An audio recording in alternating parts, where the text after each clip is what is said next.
Ser podcast. The world's best restaurant 2024 is disfrutar. Hoy por hoy Magazine. Ser podcast.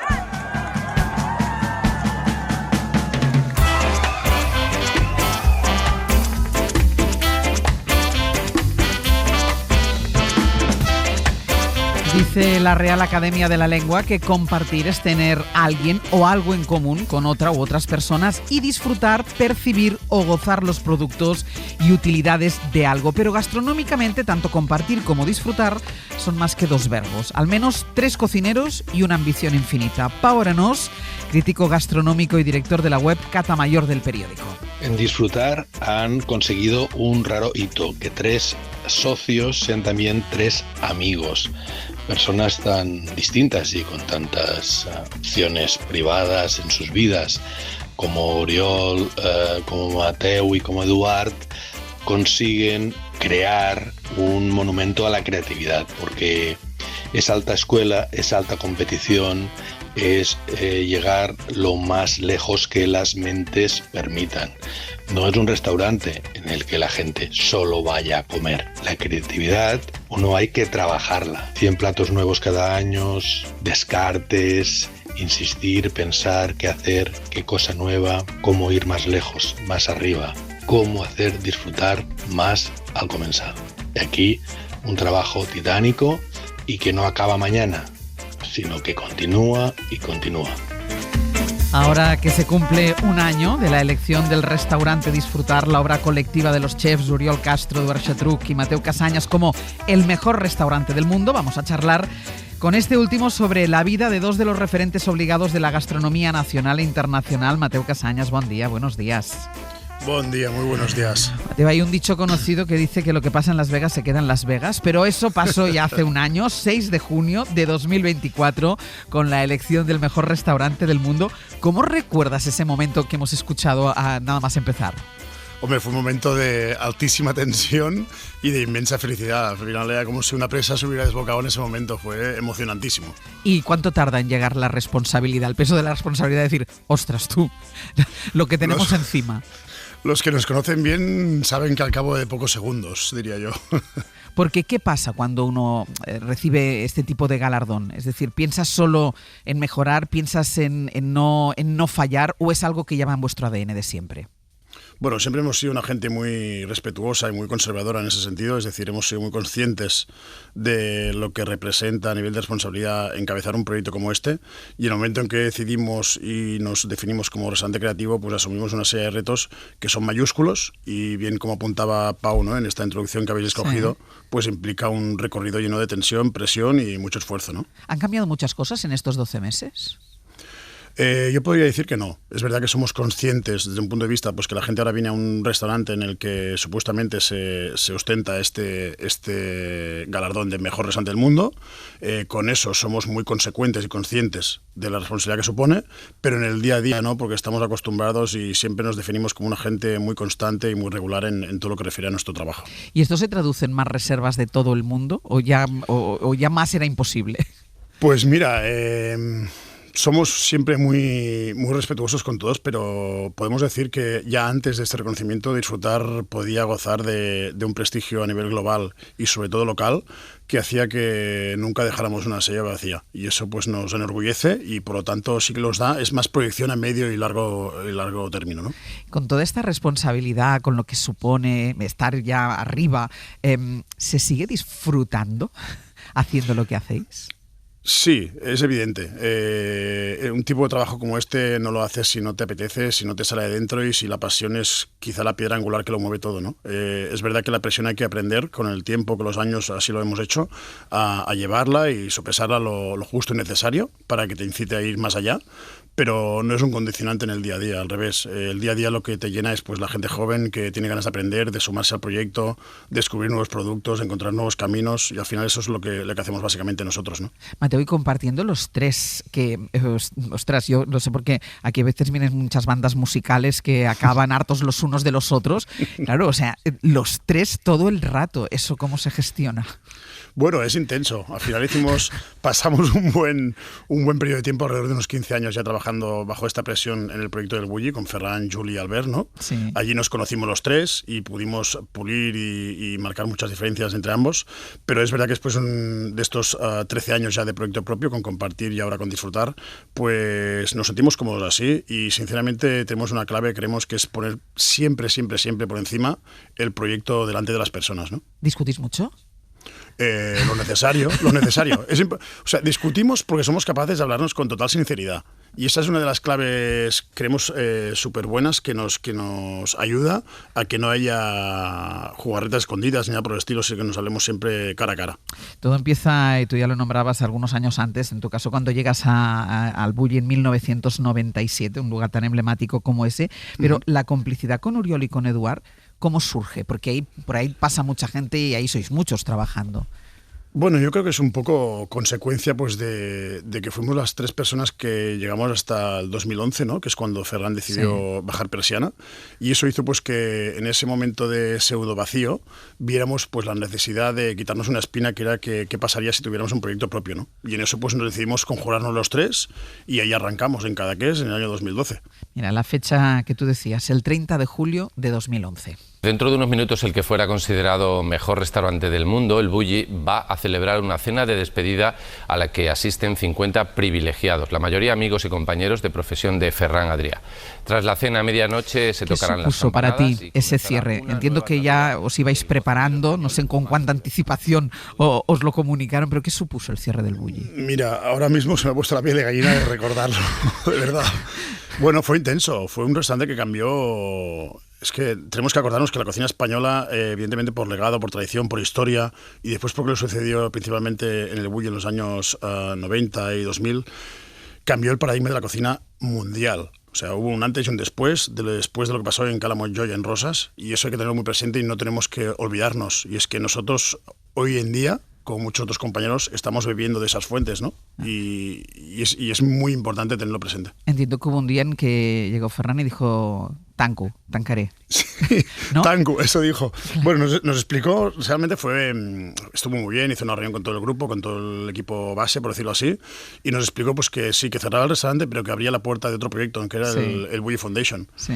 Y ahí estuvimos nosotros trabajando pues unos años y bueno, pues cuando estuvo la cosa, creímos nosotros por responsabilidad que habíamos cerrado el restaurante, habíamos encaminado el proyecto posterior y demás, pues decidimos dar un paso al costado y empezar nuestro propio camino desde cero. O sea, en ese momento del cierre, en ese momento que recordábamos ahora, ese 30 de julio de 2011, vosotros no habíais pensado todavía en vuestro proyecto. Absolutamente no. O sea, Compartir, que es el primero que hicimos un poco más casual y demás, nació en septiembre de 2011 en Istambul, en un viaje de trabajo que hicimos, 3 meses después de haber cerrado ya el Bulli, y ahí fue donde nos surgió un poco la inquietud esa de qué haríamos en un camino propio. Y disfrutar no abrió puertas hasta el año 2014, diciembre. O sea, fue sentados en una cena o donde fuera, tomando una caña, una cerveza, y sí empezamos nosotros. Pues así fue, Ángels. Mira, teníamos Santa Sofía de vistas. Estábamos en un hotel los tres trabajando y estábamos sentados en la terraza, como has dicho tú, tomándonos una cervecita a eso de la noche, y con Santa Sofía de fondo decidimos, pues vamos a dar el paso. Pues venga, pues vamos, pues así lo hicimos. Y claro, pero una cosa es trabajar para otro o a las órdenes de otro, y otra cosa es ya tu propio proyecto. Eso yo entiendo que también da un poco de vértigo. Bueno, muchísimo, y hay que... Porque el Bulli erais todos, es evidente, pero el Bulli era Ferran. Correcto, era Ferran, y bueno, poniendo en situación, ahora estamos en 2025, ¿no? Nos vamos a 2011, lo que pasaba en el Bulli, lo que dictaba Ferran era palabra de Dios, como el que dice, ¿no? Sí. Y despegarse de esa fuerza gravitatoria, magnética, ¿no? Pues que creaba el universo Bulli, tampoco fue nada fácil, fue complejo, intenso, pero teníamos ganas de explorar nuestro propio camino y así lo hicimos. ¿Y gestionar? ¿Sabíais gestionar?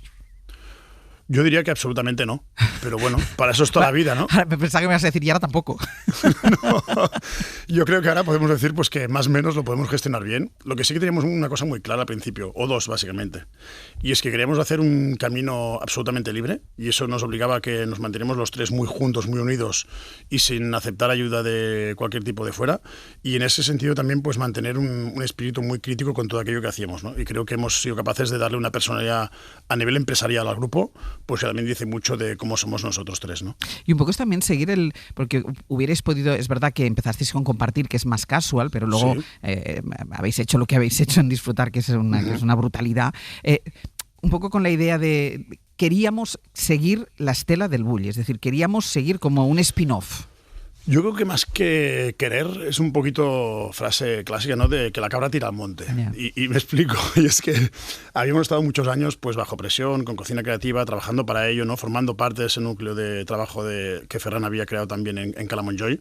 Y cuando hicimos el paso en Cadaqués, pues poco nos dimos cuenta que nos gustaba trabajar de una cierta forma con el cliente, con el producto, con los equipos, con la gente que nos seguía. Y bueno, dimos el paso en Disfrutar, diciembre de 2014, y creo que a final 2015-2016 pues ya podemos decir pues que vimos muy claramente que lo nuestro era volver a hacer cocina creativa, de autor, y en eso nos pusimos manos a la obra. Me vas a decir una cosa, es trabajar bajo presión. ¿Qué es peor, la presión de Ferran o la presión de uno mismo? Bueno, pues son distintas. Yo diría que cuando tienes la de tú mismo es mucho más amplia, porque evidentemente todas las decisiones que tú tomas no hay un paraguas superior que pueda tomar ningún golpe. Entonces la ventaja que tenías con Ferran era pues que sí, que había una presión creativa desde el punto de vista de trabajo, de horas, de esfuerzo, pero el tema de la gestión pues quedaba en un segundo término porque eran ellos con Juli y Albert, ¿no? Pues quien la soportaban. Por lo tanto yo diría que es peor la segunda. ¿Habéis aprendido con él también, bueno, y en este caso me puedes responder tú que es el que estás aquí, también a ser jefe? Es decir, hay un modelo de liderar equipos, no digo ser jefe, pero sí de liderar equipos que ejercía Ferran, que vosotros también habéis trasladado a vuestro proyecto. En cierto modo sí, pero también añadiría pues que cada generación estamos obligados a mejorar lo que hemos vivido, ¿no? Y eso pasa de forma transversal en todos los sectores. Y yo creo pues que Ferran, evidentemente, con toda su generación mejoró lo que había encontrado desde un punto de vista de aprendizaje, y nosotros intentamos hacer lo mismo pues que la gente que nos sigue a día de hoy en nuestro modelo de gestión actual. ¿Ha cambiado la tensión en las cocinas con las nuevas generaciones? ¿Hay menos tensión en las cocinas? Absolutamente. Y yo creo que para bien, ¿eh? No, eso es positivo total. Porque siempre tenemos un poco en el imaginario la tensión, la coreografía que hay en la cocina, para sobre todo cuando asume una de estas características para que todo salga, pero también tenemos en el imaginario gritos, malos rollos. ¿Eso ha cambiado? Bueno, eso son quizá... ¿O hay mucho mito ahí? No hay mucho mito. Esa percepción parte de una realidad que existía en gran parte en muchas cocinas, sí, que poco a poco se va disipando por suerte de todos y se va construyendo otro tipo de manera de hacer, y que no hay otro camino a recorrer. Al final, si queremos continuar atrayendo talento y gente con ganas de hacer cosas diferentes, hay que crear también ambientes y climas de trabajo aptos para todos, ¿no? Mira, puede sorprender que 3 chefs que vienen además de un sitio como el Bulli no sucumban en una ensalada de egos por controlar lo que se hace en un restaurante. Fíjate lo que decía en el podcast Golden Circle un compañero, amigo y socio, Uriol Castro, al respecto. ¿Por qué nos juntamos los 3? Y decimos, porque nos juntamos 3, y nos ha preguntado, ¿por qué no 2? Y digo, 2 se pelean, 3 hay más buen equilibrio y hay un consenso siempre, ¿no? 2 chocan, ¿eh? 2 sí. Cuando hay un desacuerdo, cuidado, ¿eh? 3, pues hay más consenso. Nosotros somos gente que tardamos mucho en tomar decisiones, porque somos 3, pero las tomamos firmes. ¿Estás de acuerdo? Absolutamente. Eso siempre nos llamamos un poco dinosaurios, ¿no? En ese aspecto nos cuesta dar un paso, pero cuando lo damos intentamos dejar huella. Además me ha hecho gracia porque yo no lo había escuchado y dice 2 chocan. En mi familia somos 3 y nosotros siempre decimos votamos porque claro, si votas siempre hay uno que pierde, 2 ganan, solo el empate es imposible. ¿Vosotros votáis? Sí, claro que votamos, pero nunca las usamos, porque al final es verdad que buscamos un consenso. Por más que cueste creer, los egos los tenemos cerrados en cajón, en baúl, con cerrojo y candado, y los tenemos ahí aparcados. Y siempre intentamos tomar la decisión, y eso es lo que lo facilita, que sea mejor para el colectivo, para el proyecto, para el grupo, para el objetivo, y ese es el camino. Mira, y hay una cosa, al margen de la practicidad, que decía Arauriol, mejor 3 que 2, pero sí que es un hito, ¿no? Pau Arenós, lo escuchábamos al principio en la introducción, define como hito que sean 3 grandes chefs, que por separado serían ya cada uno de ellos la bomba, que 3 compartan una cocina. Esto no es muy habitual. No, y creo que está muy bien y es gratificante pues que se ponga de relevo, porque al final, en un mundo donde cada vez parece que la gente a nivel individual es capaz de hacerlo todo, nosotros nos entestamos en decir que no.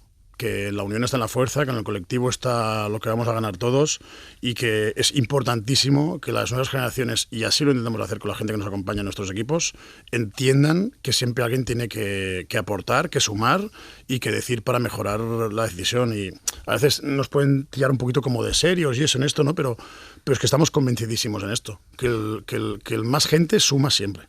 ¿Es verdad que al principio, cuando echó a andar Compartir, ocultabais que habíais sido cocineros del Bulli?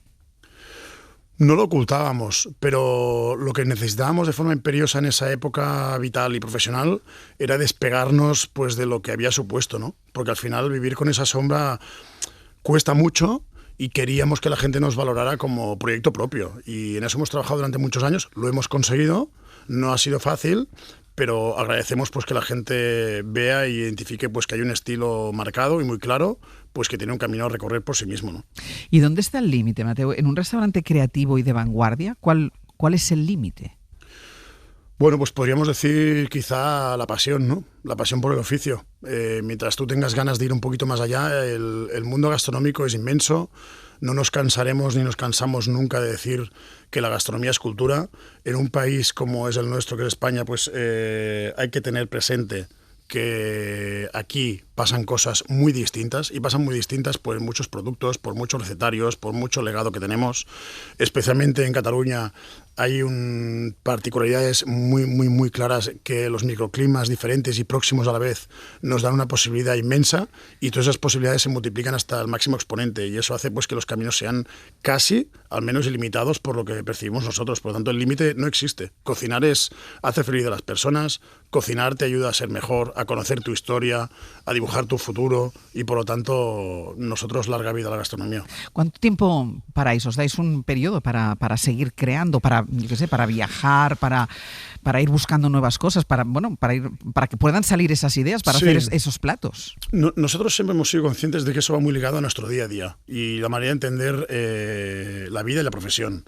Entonces, no tenemos unos periodos marcados en calendario como podíamos tener en el Bulli, en el que había 6 meses de parón, claro, y 6 meses de trabajo, y en cambio nosotros hemos intentado siempre el primer día, y nos está yendo muy bien, es combinar la propia vida profesional personal con el día a día de la creatividad. Es decir, a cualquier viaje, a cualquier salida, a cualquier charla, a cualquier demostración, cualquier input con un cliente, a cada momento hay que mantener la mente y sobre todo los oídos muy despiertos para poder captar esa magia, ese momento, esa diferencia. Pero evidentemente, más allá de la idea que se puede tener de que todo depende de un input eléctrico, de una idea genial de un día cualquiera, la creatividad es trabajo, la creatividad es método y la creatividad es constancia y regularidad. En una cocina de alta gastronomía, sobre todo, ¿o cómo se aprende de lo que no funciona? ¿Cómo se ve lo que no funciona? Estando allí, Àngels. Es importante estar muchas horas presente. No vale solo estar el día en que se crea el plato, sino que hay que estar allí codo con la gente, la mayoría de los días que puedas, y ahí es donde percibes la realidad de los clientes, porque al final en un mundo tan digitalizado, lo más importante es hablar y escuchar, y el trato a trato es lo que suma. Mateo Casañas, un placer y un gusto hablar contigo. Pues muchísimas gracias, un fuerte abrazo y gracias a todos. Por muchos más años de éxito. Un beso. Gracias, adiós. Para no perderte ningún episodio, síguenos en la aplicación o la web de la SER, Podium Podcast o tu plataforma de audio favorita.